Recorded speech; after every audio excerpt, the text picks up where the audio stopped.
નમસ્કાર વિદ્યાર્થી મિત્રો, એક એજ્યુકેશનમાં આપનું હાર્દિક સ્વાગત છે। આજે આપણે જોઈશું ધોરણ 5 વિષય આસપાસ।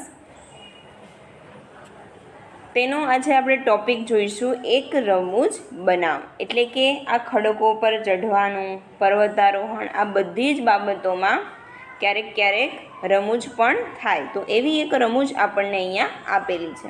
જુઓ, 14 ફેબ્રુઆરી 1984। ઓકે, સાંજ હતી। ખાનદોબીને ભૂખ લાગી હતી। અમારી પાસે કંઈ જ ખાવાનું ન હતું। તે વાડ કૂદીને ખેતરમાં ગઈ। તેણે ઝડપથી 2 મોટી કાકડી તોડી અને પાછી આવી। તરત જ એક સ્ત્રી પાછળથી આવી અને તેને તેની બેગથી પકડી। તે ખાનદોબીને પોતાની ભાષામાં કંઈક કહેવા લાગી। અમે તે શું કહી રહી છે તે સમજી શકતા નહોતા। ખાનદોબી તેને મિઝો ભાષામાં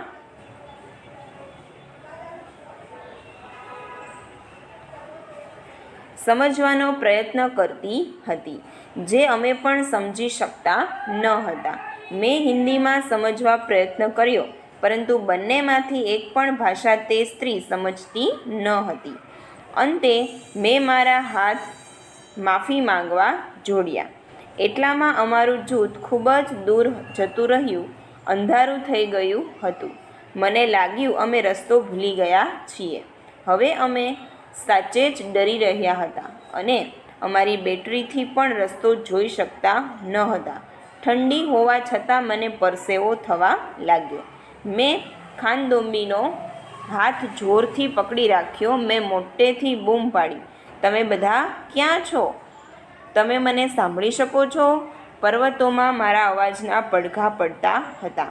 અમે બંને મોટેથી અમારી સિસોટી વગાડવા લાગ્યા અને અમારી બેટરીનો પ્રકાશ ફેંકવા લાગ્યા। કદાચ જૂથને ખબર પડી કે અમે ખોવાઈ ગયા છીએ। અમે દૂરથી સિસોટીનો અવાજ સાંભળ્યો અને સંકેત સમજાઈ ગયો। અમે એકબીજાનો હાથ જોરથી પકડ્યો અને રાહ જોવા લાગ્યા। ખાનદોબીએ લાગ્યું કે અમારે વાત ચાલુ રાખવી જોઈએ। તેણે મિઝો ભાષામાં ગીત ગાવાનું ચાલુ કર્યું। થોડા સમય પછી અમે જૂથના સભ્યોને અમારી તરફ આવતા જોયા। અંતે અમે ફરી જૂથ સાથે હતા। ઓકે, તો આ થઈ એક રમૂજની વાત કે તે લોકો છે તે ખોવાઈ ગયા હતા અને ત્યાં ખોવાઈ ગયા હતા, ડર હતો, છતાં પણ તેણે ત્યાં શું કર્યું? ગીત ગાવાનું ચાલુ કર્યું। ઓકે, આ શું છે? એક રમૂજની વાત છે। આગળ છે કહો। અહીંયા તમારે લખવાનું નથી, માત્ર ને માત્ર સવાલના જવાબ જોવાના છે। તમારા વર્ગમાં કોઈ એવું છે કે જેની ભાષા તમને સમજાતી નથી અથવા તે તમારી ભાષા સમજતા નથી? તમે આવી સ્થિતિમાં શું કરો છો? તો કે અમારા વર્ગમાં આવું કોઈ જ નથી, અને જો કદાચ હોય તો પણ તે લોકોની ભાષા અમને સમજાતી નથી અને અમારી ભાષા તેમને સમજાતી નથી। ક્યારેક ક્યારેક આપણે એવું કરતા હોઈએ છીએ કે કોઈ હિન્દી ભાષામાં સમજતું હોય તો આપણે હિન્દી બોલવાનો ટ્રાય કરતા હોઈએ છીએ। ઓકે, આગળ જોઈએ, તમે ક્યારેય તમારો રસ્તો ભૂલી ગયા છો? પછી તમે શું કર્યું? તો કે હા, હું 2-4 વાર મારો રસ્તો ભૂલી ગયો છું, પરંતુ આજુબાજુ કોઈ દુકાનદાર કે અન્ય વ્યક્તિને પૂછીને સાચો રસ્તો મેળવી લીધો છે। તમારા વિચારે ખાનદોબીએ કેમ મોટેથી ગીત ગાયું હશે? તો કે જૂથના સભ્યોથી અલગ પડી ગઈ હતી। ખાનદોબી મિઝો ભાષામાં ગીત ગાવાનું ચાલુ રાખવાથી તેના જૂથના સભ્યોને તેને સહેલાઈથી શોધી શકે એટલા માટે। આગળ છે, તમે કોઈને ડરથી બચવા કંઈ ખાસ કરતા જોયા છે? શું અને ક્યારે?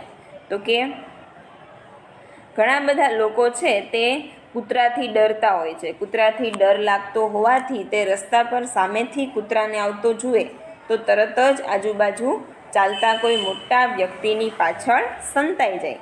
થાય છે ને આવું? આગળ છે, પ્રયાસ કરો। તમારા મિત્રને બોલ્યા વગર પુસ્તક અંગે પૂછો। વર્ગમાં આવી જ રીતે કશુંક સમજાવવા પ્રયત્ન કરો. એટલે આ એક રમત છે કે કંઈ પણ બોલ્યા વગર જે પુસ્તક છે, કોઈ પણ પુસ્તક છે તેના અંગે પૂછવાનું છે. આગળ જોઈએ એક ખાસ મહેમાન. તો 15 ફેબ્રુઆરી 1984. રાત્રિ ભોજન બાદ અમે ખાસ મહેમાન બેચેન્દ્રી પાલને મળ્યા. તે હમણાં જ માઉન્ટ એવરેસ્ટ ચઢવાની ટુકડીમાં પસંદગી પામ્યા છે. તેઓ બ્રિગેડિયર જ્ઞાનસિંહના આશીર્વાદ લેવા આવ્યા હતા. તે સાંજ ખુશીની હતી. અમે ગીતો ગાતા હતા. બેચેન્દ્રી પણ અમારી સાથે પ્રખ્યાત પહાડી ગીત બેડુ પાકો બારામાસા, કફલ પાકો ચૈતા, મેરી છેલા ગાવામાં અને તેના પર નૃત્ય કરવામાં જોડાયા. તે સમયે અમને ખબર ન હતી કે બેચેન્દ્રી પાલ ભારતની માઉન્ટ એવરેસ્ટ ચઢવાવાળી પ્રથમ મહિલા બનશે અને ઇતિહાસનું સર્જન કરશે. એટલે કે એ બેચેન્દ્રી પાલ અમારી જોડે હતા તો અમને ખબર ના હતી કે બેચેન્દ્રી પાલ છે તે માઉન્ટ એવરેસ્ટ ચઢવાવાળી પ્રથમ મહિલા બનશે. એટલે કે તમને ક્વેશ્ચન પૂછવામાં આવે કે ભારતની માઉન્ટ એવરેસ્ટ ચઢવાવાળી પ્રથમ મહિલા કોણ છે, તો શું લખશો તમે? બેચેન્દ્રી પાલ. ત્યારબાદ આગળ છે બરફમાં છાવણી. તો જુઓ 18 ફેબ્રુઆરી 1984. અમે 2134 મીટરની ઊંચાઈએ ઊભા હતા. અમારે રાત્રિ અહીં વિતાવવાની હતી.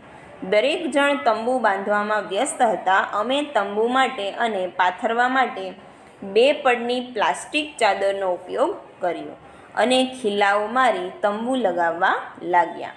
જેમ જેમ અમે એક બાજુથી તેને બાંધતા તરત જ બીજી બાજુથી પવન તેને ઉડાડી દેતો. ખૂબ જ ખેંચતાણ પછી અમે તંબુ બાંધી શક્યા.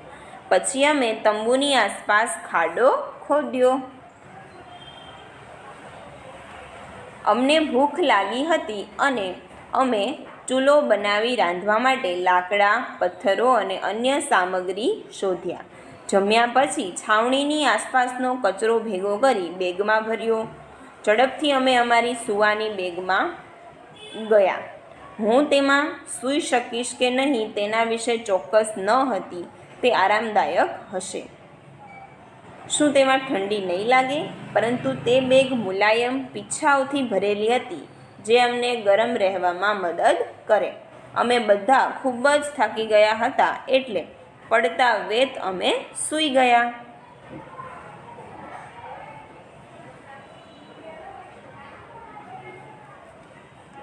ત્યારબાદ છે સવારે અમે ઉઠ્યા અને જોયું તો બરફ પડતો હતો. સફેદ મુલાયમ બરફની પતરીઓ નરમાશથી પડતી હતી. વાહ, કેટલું સુંદર! છોડ, વૃક્ષો, ઘાસ અને પર્વતો બધું જ સફેદ દેખાતું હતું.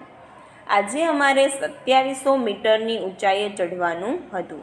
અમે લાકડીની મદદથી બરફમાં સાવધાનીપૂર્વક ચાલતા હતા. તે ખૂબ જ મુશ્કેલીભર્યું હતું કારણ કે અમે લપસતા જતા હતા. તેમ છતાં પણ બપોરે અમે બરફથી છવાયેલા પર્વતો પર પહોંચ્યા. અમે એકબીજા ઉપર બરફના ગોળા બનાવી ફેંકવાની અને બરફનો માણસ બનાવવાની મજા માણી. જોઈએ આપણે છાવણીનો છેલ્લો દિવસ. તો જુઓ, અમે કેમ્પ ફાયરની તૈયારી કરતા હતા. પહેલાં તો આપણે તેની ડેટ જોઈ લઈએ કે 21 ફેબ્રુઆરી 1984. તેમાં અમે કેમ્પ ફાયરની તૈયારી કરતા હતા. દરેક જૂથે કાર્યક્રમ રજૂ કર્યો. અમે કેમ્પ ફાયરમાં જોક્સ પર હસીને, ગાઈને તેમજ નૃત્ય કરીને મજા માણતા હતા. મધ્યરાત્રિ થઈ. બ્રિગેડિયર જ્ઞાનસિંહ ઊભા થયા અને મને બોલાવી. મેં વિચાર્યું, અરે હવે મેં શું કર્યું? પરંતુ જ્યારે સાહેબે મારું નામ સૌથી સારા પ્રદર્શન માટે જાહેર કર્યું, હું સ્થિર ઊભી જ રહી ગઈ. તેમણે મને આશીર્વાદ આપ્યા અને મારા ગાલ પર ખુશીના આંસુ આવવા લાગ્યા. આગળ છે ચર્ચા કરો. તમારા મતે તંબુની આજુબાજુ ખાડો કેમ ખોદવામાં આવે છે? તો કે મારા મતે ઝેરી જીવજંતુ કે સાપથી બચવા માટે તંબુની આજુબાજુ ખાડો ખોદવામાં આવે છે. પર્વતારોહણ સિવાય બીજી કઈ પ્રવૃત્તિઓ સાહસિક ગણી શકાય? તો કે પહાડી નદી પર પાર કરવી, સમુદ્રની લહેરો પર સર્ફબોર્ડની સહાયથી તરવું જેવી પ્રવૃત્તિઓ છે તે સાહસિક ગણી શકાય. આગળ જોઈએ, કલ્પના કરો તમે પર્વત ઉપર છો. તમે ત્યાં કેવો અનુભવ કરો છો? તમે શું જોઈ શકો છો? તમને ત્યાં શું કરવું પસંદ છે? તો કે મને પર્વત ઉપર ખૂબ જ સુંદર અનુભવ થઈ રહ્યો છે. પર્વતની ચારે બાજુ આસમાની આકાશ દેખાઈ રહ્યું છે. નીચેની જમીન, ખીણો, વહેતા ઝરણા, ખાસ પ્રકારના ઝાડ, દૂરનું ગામ, ટેકરા પરના ઘર વગેરે જોઈ શકાય છે. મને પર્વત પર કુદરતે રચેલું સૌંદર્ય અને તેનો નજારો ખૂબ જ આનંદદાયક અને આહલાદક લાગે છે. આગળ જોઈએ, પર્વતની ટોચ પર એકલા. આ એક સ્ટોરી છે, એક કિસ્સો છે, તે આપણે જોઈએ. જુઓ, પર્વતોમાં રહેતી 12 વર્ષની છોકરી શાળાની પિકનિકમાં બહાર આવી. તેણે તેના મિત્રો સાથે 4000 મીટર પર્વતની ટેકરી પર ચઢાણ કર્યું. છોકરીઓએ આ સાહસ મજા માટે કર્યું. જલ્દી અંધારું થઈ ગયું અને તેઓ નીચે આવી શક્યા નહીં. તે ઠંડી અને ડરામણી રાત હતી. તેઓ કોઈ પણ ખોરાક વગર એકલા હતા. તે લાંબી રાત હતી. આ બેચેન્દ્રી પાલ જોડે બન્યું હતું જ્યારે તે નાની છોકરી હતી. આ છોકરી કોણ હતી 12 વર્ષની? તો કે બચેન્દ્રી પાલ. એના જોડે આવું થયેલું કે તે લોકો જ્યારે શાળાની પિકનિકમાં ગયા ત્યારે તેઓ 4000 મીટર ઊંચી ટેકરી પર ચઢ્યા, પરંતુ ઉતરતા હતા એવામાં શું થઈ ગયું? જલ્દીથી અંધારું થઈ ગયું. બચેન્દ્રી પાલ ઉત્તરાખંડના ગઢવાલ વિસ્તારના નાકુરી ગામમાં મોટા થયા હતા.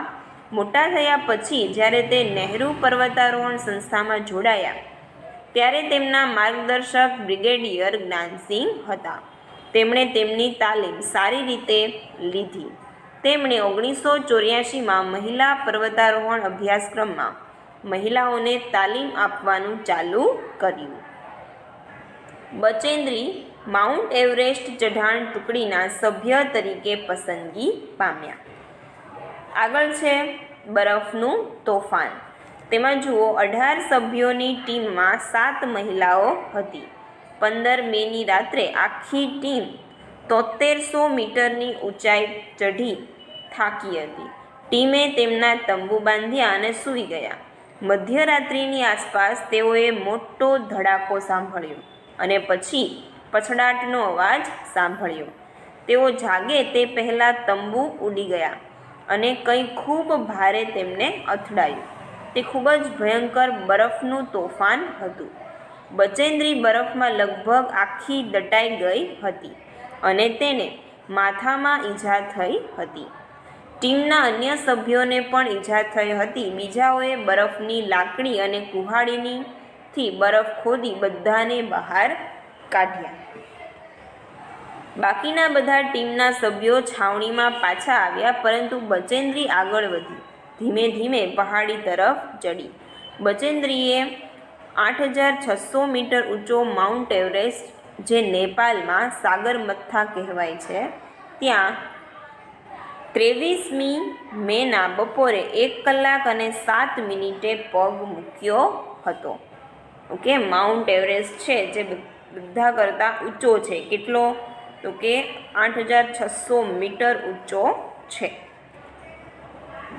તેમની સાથે ટીમના બીજા સભ્યો પણ હતા. એક જ સમયે પહાડીની ટોચ પર 2 જણા ઊભા રહી શકે તેમ ન હતું. કોઈ સરકે તો તેઓ હજારો ફૂટ નીચે આવે. બચેન્દ્રી અને તેના સાથીઓ બરફમાં ખાડો કર્યો અને કુહાડી સ્થિર બરફમાં ખોડી દીધી. તેનો કડીની જેમ ઉપયોગ કરી તેઓએ પોતાને દોરડા સાથે બાંધ્યા. ત્યારબાદ જ તેઓ બંને ત્યાં ઊભા રહી શક્યા.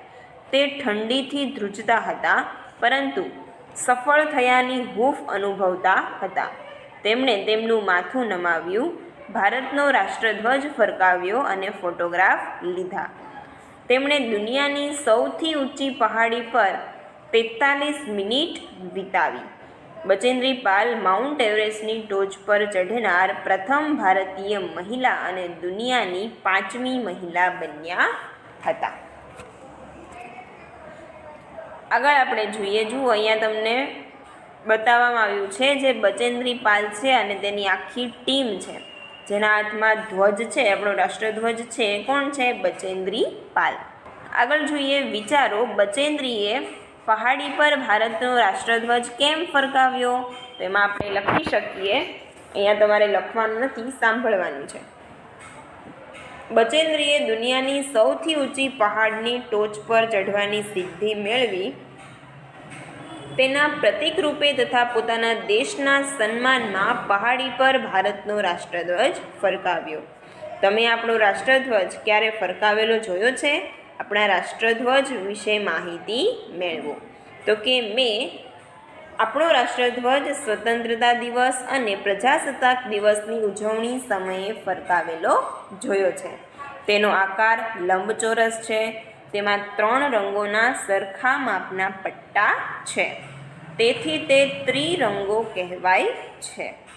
ઓકે, તેમાં રાષ્ટ્રધ્વજના વચ્ચેના સફેદ પટ્ટાના મધ્યમાં ભૂરા રંગનું ચક્ર છે કે તેને અશોક ચક્ર કહેવામાં આવે છે. તેમાં 24 આરા છે. ઈસવીસન 1947થી ત્રિરંગા ધ્વજને સ્વતંત્ર ભારતના રાષ્ટ્રધ્વજ તરીકે સ્વીકારવામાં આવ્યો છે. ત્યારબાદ આગળ જોઈએ, 6-8 બાળકોનું જૂથ બનાવો. તમારા જૂથ માટે ધ્વજ બનાવો. તમે શા માટે તે ભાત પસંદ કરી તે સમજાવો. ઓકે, એ તમારી પ્રવૃત્તિ માટે છે. તમે કોઈ બીજા દેશનો રાષ્ટ્રધ્વજ જોયો છે? ક્યાં? તો કે હા, મેં બીજા દેશનો રાષ્ટ્રધ્વજ જોયો છે. ભારત અને ઓસ્ટ્રેલિયાની મેચ જ્યારે રમાતી બતાવવામાં આવી હતી ત્યારે મેં ઓસ્ટ્રેલિયા દેશનો રાષ્ટ્રધ્વજ જોયો હતો.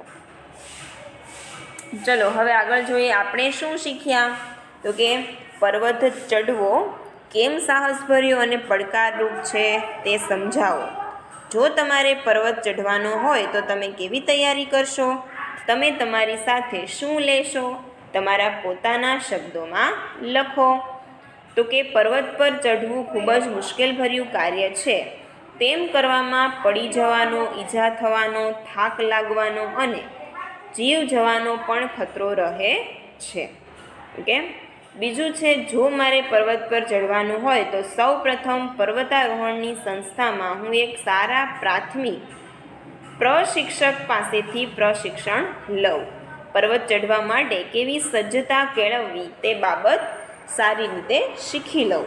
પર્વત ચડતી વખતે હું મારી સાથે ખોરાકના પડીકા, પાણીની બોટલ, દોરડું, કડી, પ્લાસ્ટિકની શીટ, ડાયરી, રૂમાલ, સાબુ, કોટ, સિસોટી, બેટરી, ગ્લુકોઝ, ગોળ, ચણા અને બીજા નાસ્તા વગેરે વસ્તુઓ સાથે લઈ જઈશ. તો વિદ્યાર્થી મિત્રો, આપણો અહીંયા પાઠ 9 ચઢીએ ઊંચા ચઢાણ અહીંયા પાઠ્યપુસ્તકમાં પૂર્ણ થાય છે. આગળ આપણે જોઈએ સ્વાધ્યાય પોથી. વિદ્યાર્થી મિત્રો, પાઠ્યપુસ્તકમાં આપણે 2 ટોપિક પૂર્ણ કર્યા પછી આપણે સ્વાધ્યાય પોથીમાં જોઈએ. સ્વાધ્યાય પોથીનો વિડીયો શરૂ કરતાં પહેલાં તમને જણાવી દઉં કે તમારે આમાં પણ સ્ક્રીનશોટ લઈ અને તમારી સ્વાધ્યાય પોથીમાં લખવાનું છે. સાથે સાથે લખવાનું નથી. જો સાથે સાથે લખશો તો તમારા અક્ષર ખરાબ થશે.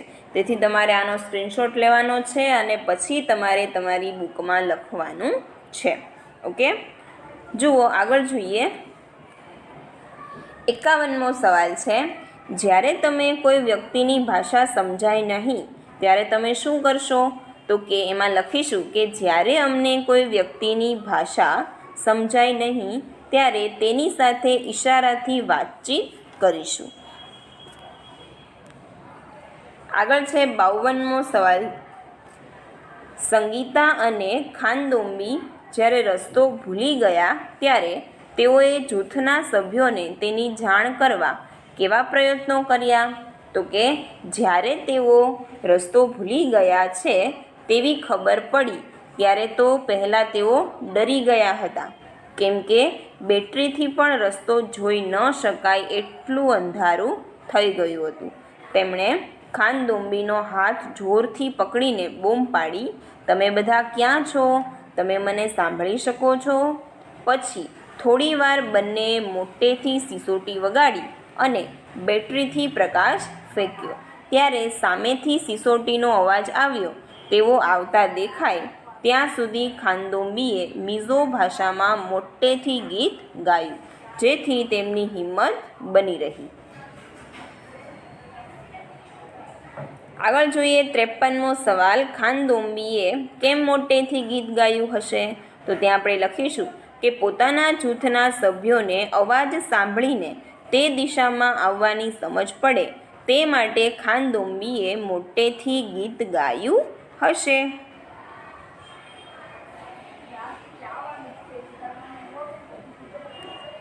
આગળ જોઈએ 54મો સવાલ. ડરથી બચવા લોકો કેવા કેવા ઉપાયો કરે છે?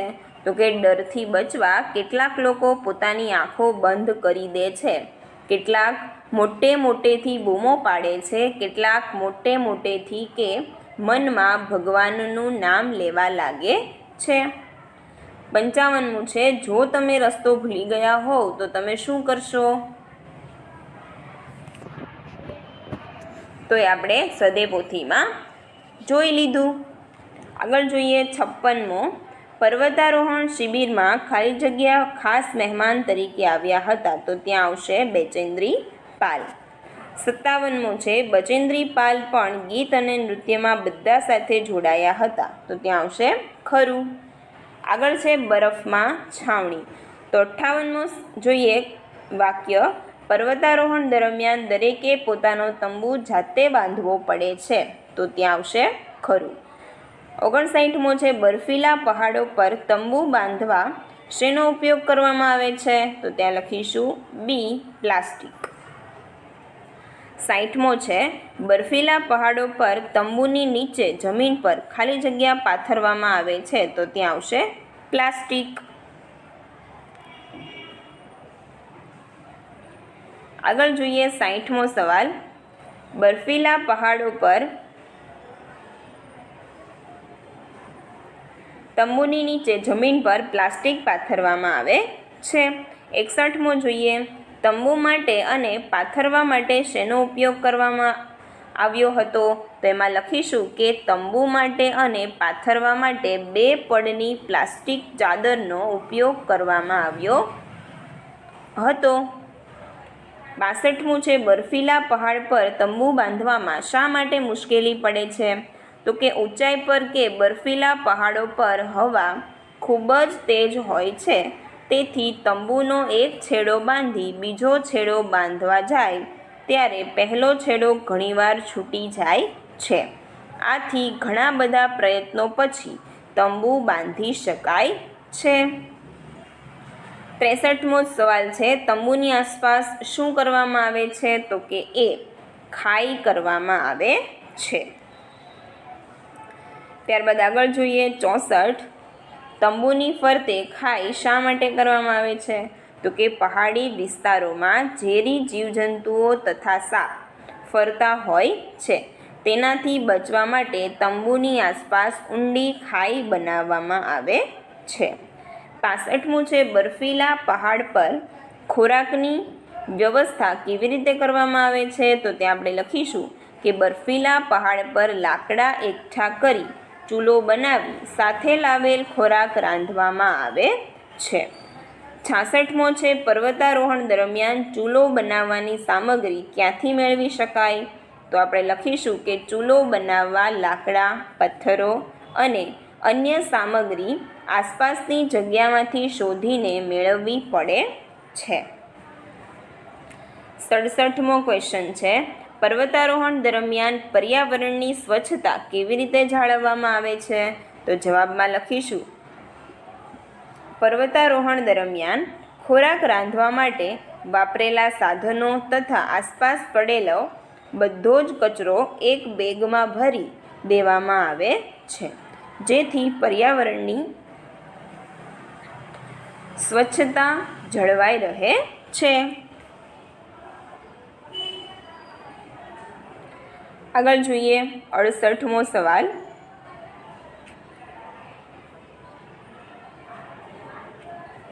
બર્ફીલા પહાડો પર તંબુમાં સૂવા માટે શેનો ઉપયોગ કરવામાં આવે છે? તો ત્યાં આપણે લખીશું ઓપ્શન સી, સ્લીપિંગ બેગ. 69મો છે, તંબુમાં સૂવાની બેગ કેવી હતી? તો કે તંબુમાં સૂવાની બેગ મુલાયમ પીછાઓથી ભરેલી હતી, જે શરીરને ગરમ રહેવામાં મદદ કરે તેવી હતી. 70મું છે, બરફ પર ચાલવા માટે ખાલી જગ્યા સાથે રાખવામાં આવે છે? તો લાકડી સાથે રાખવામાં આવે છે. 71મું છે, બરફની છાવણીમાં સવાર કેવી હતી? તો કે બરફની છાવણીમાં સવારે બરફ પડતો હતો. છોડ, વૃક્ષો, ઘાસ અને પર્વતો બધું જ સફેદ અને ખૂબ સુંદર દેખાતું હતું. 72મો ક્વેશ્ચન છે, બરફથી છવાયેલ પર્વત પર બધાએ કેવી રીતે આનંદ માણ્યો? તો કે બરફથી છવાયેલ પર્વત પર બધાએ એકબીજા પર બરફના ગોળા બનાવી ફેંકવાની અને બરફનો માણસ બનાવીને ખૂબ આનંદ માણ્યો. આગળ આપણે જોઈએ પર્વતારોહણ પ્રવૃત્તિ દરમિયાન થતું મનોરંજન. એમાં જુઓ 73મો સવાલ છે, પર્વતારોહણ દરમિયાન વિવિધ સાંસ્કૃતિક કાર્યક્રમો પણ કરવામાં આવે છે? તો ત્યાં આવશે ખરું. 74મો છે, પર્વતારોહણ દરમિયાન કઈ કઈ મનોરંજક પ્રવૃત્તિઓ કરવામાં આવે છે? તો ત્યાં આપણે લખીશું કે પર્વતારોહણ દરમિયાન સંગીત, નૃત્ય, નાટક, કેમ્પફાયર, જોક્સ વગેરે જેવી મનોરંજક પ્રવૃત્તિઓ કરવામાં આવે છે. 75મું છે, બ્રિગેડિયર જ્ઞાનસિંગે કોનું નામ સૌથી સારા પથદર્શક તરીકે જાહેર કર્યું? તો કે બ્રિગેડિયર જ્ઞાનસિંગે સંગીતા અરોરાનું નામ સૌથી સારા પ્રદર્શન તરીકે જાણીતું કર્યું, એટલે કે પથદર્શક. ઓકે. 76 છે, બચેન્દ્રી પાલ જાણીતા પર્વતારોહક. ત્યાં શું આવશે? પર્વતારોહક. ત્યારબાદ આગળ જોઈએ 77મો ક્વેશ્ચન, બાળપણના કયા પ્રસંગોમાં બચેન્દ્રી પાલની સાહસિકતાનો ગુણ દેખાયો હતો? તો કે જ્યારે બચેન્દ્રી પાલ 12 વર્ષના હતા ત્યારે શાળાની પિકનિકમાં બહાર આવીને તેમના મિત્રો સાથે 4000 મીટર પર્વતની ટેકરી પર ચઢ્યા હતા. જલ્દી અંધારું થવાને કારણે તેઓ ઠંડી અને ડરામણી રાતમાં કોઈ પણ ખોરાક વગર આખી રાત પર્વત પર રોકાયા હતા. આ પ્રસંગમાં તેમનો સાહસિકતાનો ગુણ દેખાય છે. આગળ છે 78મો, બચેન્દ્રી પાલ ક્યાંના રહેવાસી હતા? તો એમાં આવશે ઓપ્શન ડી, ઉત્તરાખંડના. આગળ છે 79, બચેન્દ્રી પાલે કઈ સંસ્થામાં પર્વતારોહણની તાલીમ લીધી હતી? તો કે બચેન્દ્રી પાલે ઉત્તર કાશીની નહેરુ પર્વતારોહણ સંસ્થામાં પર્વતારોહણની તાલીમ લીધી હતી. 80મો સવાલ છે, બચેન્દ્રી પાલના માર્ગદર્શક ખાલી જગ્યા હતા? તો કે બ્રિગેડિયર જ્ઞાનસિંહ. આગળ જોઈએ 81મો સવાલ, તાલીમ લીધા પછી બચેન્દ્રી કયા કામમાં જોડાયા? તો કે તાલીમ લીધા પછી બચેન્દ્રી મહિલા પર્વતારોહણ અભ્યાસક્રમમાં મહિલાઓને તાલીમ આપવાના કામમાં જોડાયા. 82મો સવાલ છે, કઈ સાલમાં બચેન્દ્રી માઉન્ટ એવરેસ્ટ ચઢાણ ટુકડીના સભ્ય તરીકે પસંદગી પામ્યા? તો ઓપ્શન સી, ઈસવીસન 1984. 83મો ખાલી જગ્યા છે, માઉન્ટ એવરેસ્ટ ટુકડીમાં ખાલી જગ્યા મહિલાઓ હતી? તો 7. 84મો સવાલ છે, માઉન્ટ એવરેસ્ટ ખાલી જગ્યા મીટર ઊંચો છે? તો કે 8600. 85મો ક્વેશ્ચન છે, નેપાળમાં માઉન્ટ એવરેસ્ટ ખાલી જગ્યા કહે છે? માઉન્ટ એવરેસ્ટ ને? તો કે સાગર મથા. 86મો ક્વેશ્ચન છે, બચેન્દ્રીએ ક્યારે માઉન્ટ એવરેસ્ટ પર પગ મૂક્યો? તો કે બચેન્દ્રીએ 23મી મેના બપોરે 1 કલાક અને 7 મિનિટે માઉન્ટ એવરેસ્ટ પર પગ મૂક્યો હતો. 87મો ક્વેશ્ચન છે, બચેન્દ્રીએ એવરેસ્ટ પર ચઢતા પહેલાં કેવી મુશ્કેલીઓનો સામનો કર્યો હતો? તો કે બચેન્દ્રી 15મીની રાત્રે બરફના તોફાનમાં લગભગ આખા દટાઈ ગયા હતા. તેમને માથામાં ઈજા પણ થઈ હતી. આવા મોટા બરફના તોફાનનો સામનો તેમણે એવરેસ્ટ ચઢતા પહેલાં કર્યો હતો. 88મો ક્વેશ્ચન છે, બચેન્દ્રીએ પર્વતની ટોચ પર ઊભા રહેવા શું કર્યું? તો કે બચેન્દ્રી અને તેમના સાથીએ બરફમાં ખાડો ખોદી કુહાડી સ્થિર બરફમાં ખોડી દીધી અને તેનો કડીની જેમ ઉપયોગ કરી પોતાને દોરડા સાથે બાંધ્યા, જેથી ખૂબ તેજ પવનમાં પણ તે ઊભા રહી શકે અને લપસી ન પડે. આગળ જોઈએ, તીય છે એટલે તેમને આપણા દેશના સન્માન માટે એવરેસ્ટ પર ભારતનો રાષ્ટ્રધ્વજ ફરકાવ્યો. 90મો ક્વેશ્ચન છે, આપણો રાષ્ટ્રધ્વજ ક્યારે ફરકાવવામાં આવે છે? તો કે આપણો રાષ્ટ્રધ્વજ 15મી ઓગસ્ટ અને 26મી જાન્યુઆરીના દિવસે ફરકાવવામાં આવે છે. ઉપરાંત કોઈ ભારતીય જ્યારે દેશને સન્માન અપાવે છે ત્યારે પણ દેશનો રાષ્ટ્રધ્વજ ફરકાવવામાં આવે છે. આગળ જોઈએ 92મો ક્વેશ્ચન, બચેન્દ્રી પાલે કયું સન્માન પ્રાપ્ત કર્યું છે? તો કે બચેન્દ્રી પાલે માઉન્ટ એવરેસ્ટની ટોચ પર પહોંચનાર પ્રથમ ભારતીય મહિલા અને દુનિયાના 5મા મહિલા તરીકે સન્માન પ્રાપ્ત કર્યું છે. આપણો અહીંયા પાઠ નંબર 9 છે, ચઢીએ ઊંચા ચઢાણ, તે સ્વાધ્યાય પોથીમાં પણ પૂર્ણ કરીએ છીએ. આશા રાખું છું કે તમે બધા જ સ્ક્રીનશોટ લઈ લીધા હશે અને તમે સારા અક્ષરે તમારી સ્વાધ્યાય પોથીમાં લખતા હશો.